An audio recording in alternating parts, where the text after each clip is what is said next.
Okay, so coming back down from the roots, we got root 7, 6, and then we can go into the 5, 6 of the S3L. All right, so it'd be.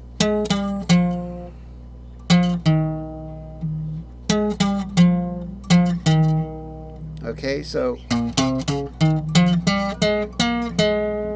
And you mix them together and you get.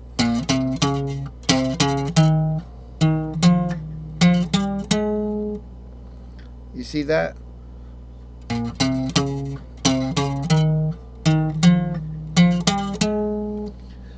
So they are interleaved, they share notes, just like Cage shares notes. Cage does share notes.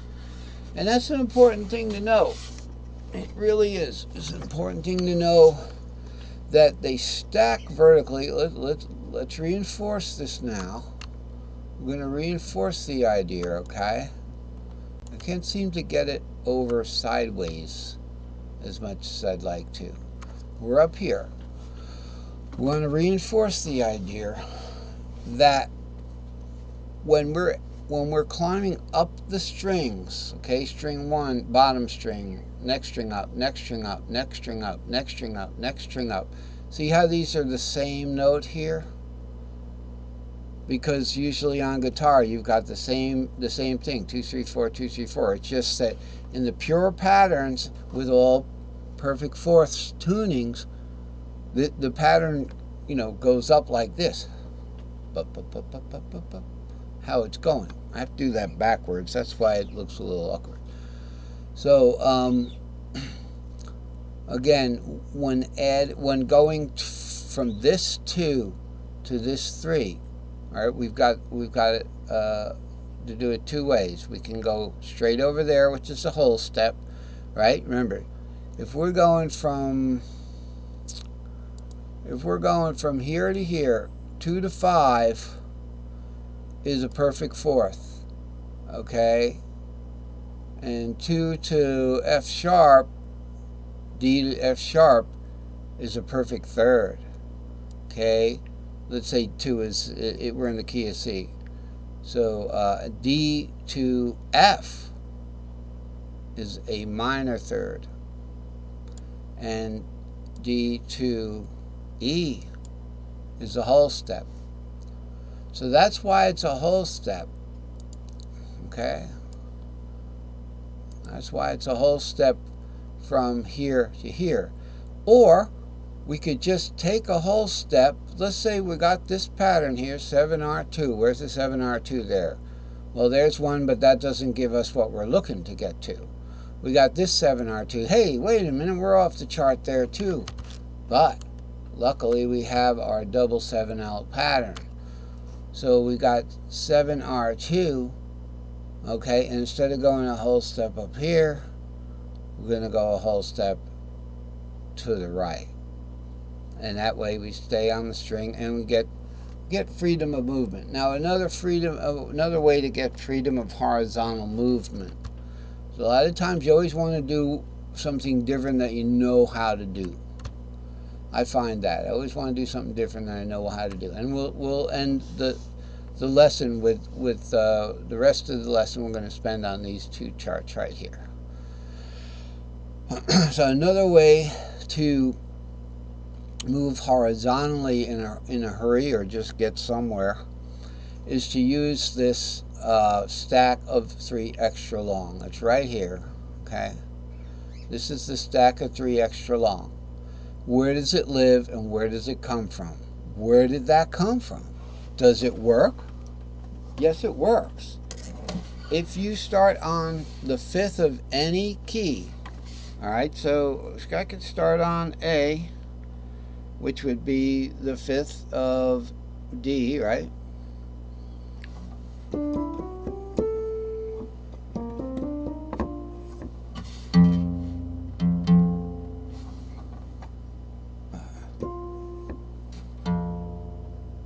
All right, they're supposed to be the same note, but they're probably an octave off.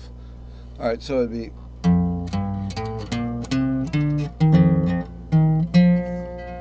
That's a dominant fifth. 4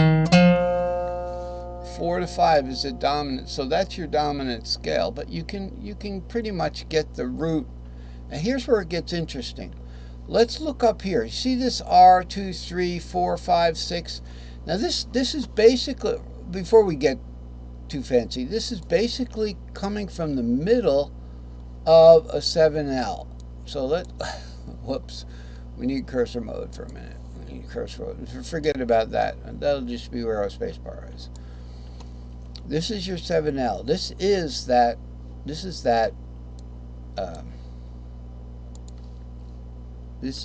pattern right there. It's in the middle of the 7L right there. Okay, that's all I'm saying. That's all I'm saying. So let's see if we can't get back to where we were. I don't want to waste time. Let's erase what needs to be erased. We're not in eraser mode yet.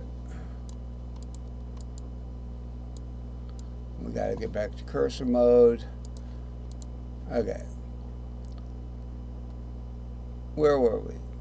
So we were up here, I guess, and we were looking for a way to get horizontal using the stack of 3 extra large. Now the most important thing, and I'm sure I'm going to wait till there's 10 seconds to get the the real important thing out. So let's pretend like there's 10 seconds left in the round and knock them out now. Okay, because we're going to need 10.5 seconds, right? This feeds into one of the patterns. Here's the S2L. All right, this one's S2L and that particular long set of whole notes there. It goes something like,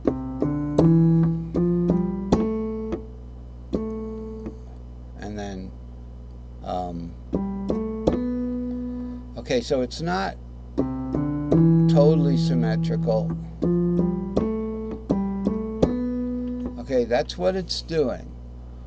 4, 5, root 2, 3, 4, 5, 6, 5, 6, 7. You see how it has a repeat there? But still, it's a nice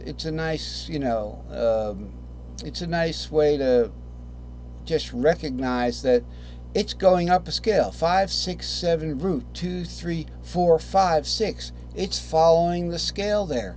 And didn't I say before that it does not matter whether these start on the root, as long as they follow the scale. The building block shapes are what's used to make the major scales when they're put together. That's the most important thing I can say. Because who's to say whether a major scale or a dominant scale should be any better?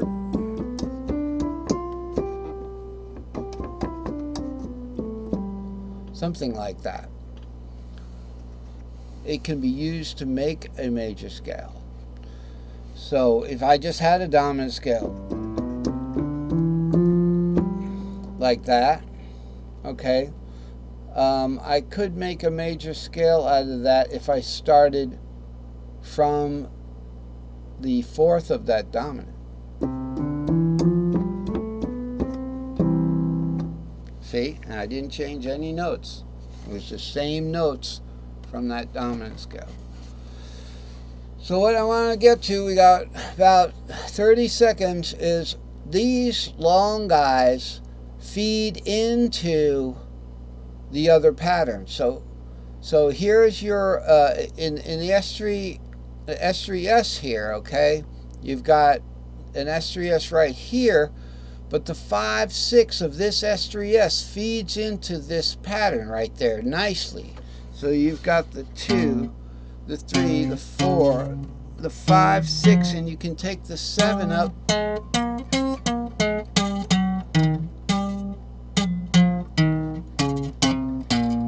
See what I'm saying? It feeds into it nicely, and you just recognize the other pattern, and that's what the next lesson is going to focus on. Is recognition of those patterns when they're put together.